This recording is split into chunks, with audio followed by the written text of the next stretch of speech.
Ինքը սկզբում օրինակ Սավետ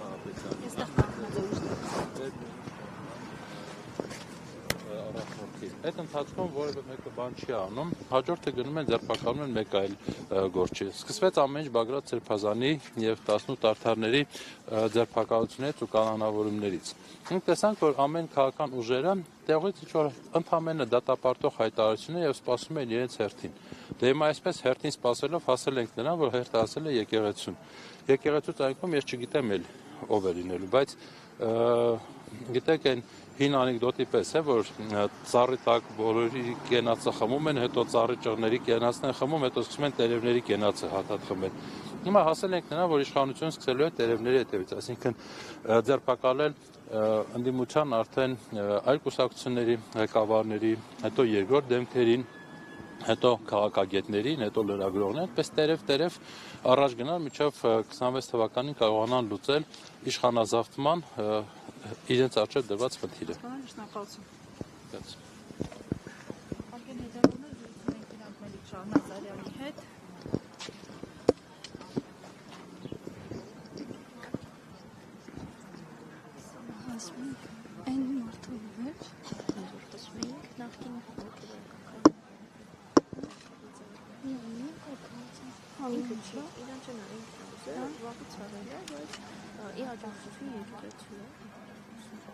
Չգիտես։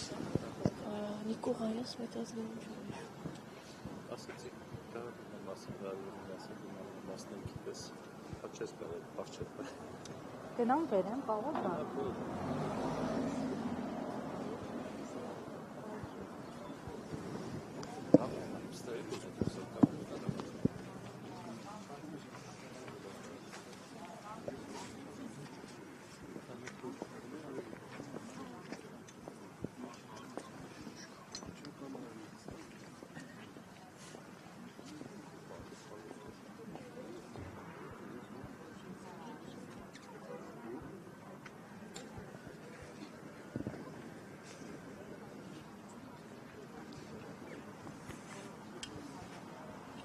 Երկար կտևի ըստ քեզ։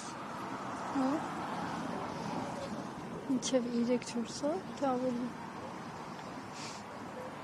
Չտենց է։ Գալսես։ Ուր։ Գրենք։ Սանային։ Եկավ։ Դեմքերը չկա։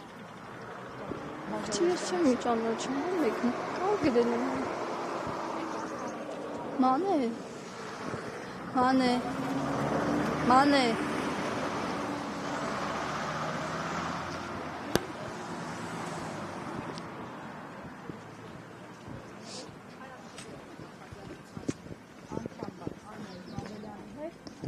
Պարոն Մանվելյան, ձեր դիտարկումները կատարվող վերաբերյալ արդեն են, որ հարցեր տալն էլ չգիտենք, էլի ինչ ձևակերպենք, սպասելի էր, սպասելի չէր, ամեն դեպքում կանխատեսելի էր։ Նայեք, հիմա ինչա կատարվում, խնդիրը հետևյալն է, քանի որ սենց մեծ գրոհ է սկսվել եկեղեցու նկատմամբ ու սրանք փորձում են նաև ամեն կերպ ցույց տալ, որ այստեղ թիրախը եկեղեցին չի, այլ թիրախը վեհապարն է, ապա այս ձերբակալությունը ընդհանրապես ապացուցում է հետևյալ փաստը, որ իրականում թիրախը հենց եկեղեցին է, եկեղեցու նկատմամբ հարձակումները ու այն ամբողջ կեղտոտ այդ խաղը, որ տեղի է ունենում, մի քանի նպատակ է տապալում, նախ թույլատրել եկեղեցին, երկրորդը փորձել եկեղեցու շուրջ տեղի ունեցող այս գործընթացի անվան տակ գնալ ավելի խորքային եւ դավաճանական համաձայնությունների մեր թշնամի պետությունների Թուրքիա եւ Ադրբեջանի հետ, որտեղ պայմաններից մեկը ես համոզված եմ սա է, թույլատրել եկեղեցին որպես վերջին ազգային կառույցի Հայաստանում, ասենք ասենք Հայաստանի Առաքելական Սուրբ եկեղեցին մեր միջնաբերդն է։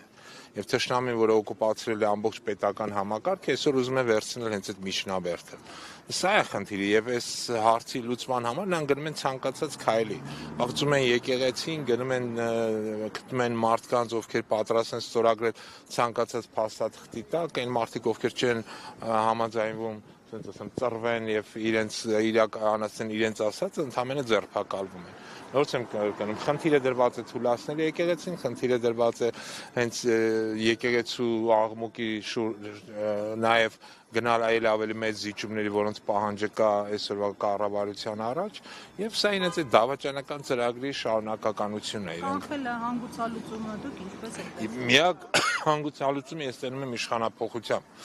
որը Ինչպես ընտրություններով թե այս փուլում ինչ-որ Նայեք։ թե ցուրտը չեն դուրս գա։ Խնդիրը ցուրտ ու բան չէ, նայեք, ցավոք սրտի Հայաստանը մի պետական համակարգ է գործում, որը ունի աբսոլյուտ վերահսկողություն ամեն ինչի նկատմամբ։ Թերևս բացի լրատվամիջոցները, նրանք ամեն ինչ վերահսկում են։ Ենել մի քանի, ոչ բոլոր լրատվամիջոցները։ Եվ այս պայմաններում, երբ որ իրանք ունեն աբսոլյուտ իշխանություն ու ցավոք սրտի այսօրվա սահմանադրությունը հնարավորություն տալիս է, այսօրվա պետական ռեժիմի դեմ փողոցային պայքարի էֆեկտիվությունը ես պետք է գնահատեմ, որ շատ ցածր է։ Պետք է պատրաստել մի փոքր ավելի խորքային, ավելի երկարատև պայքարի, որի հիմքում հենց ասենց ասեմ, ընդդիմության ընդունակությունը միմյանց հետ լեզու գտնել, սեփական ամբիցիաները գցել մի կողմ եւ կենտրոնանալ նոր կառավարություն ձևավորելու վրա։ Շնորհակալ եմ։ Խնդրեմ։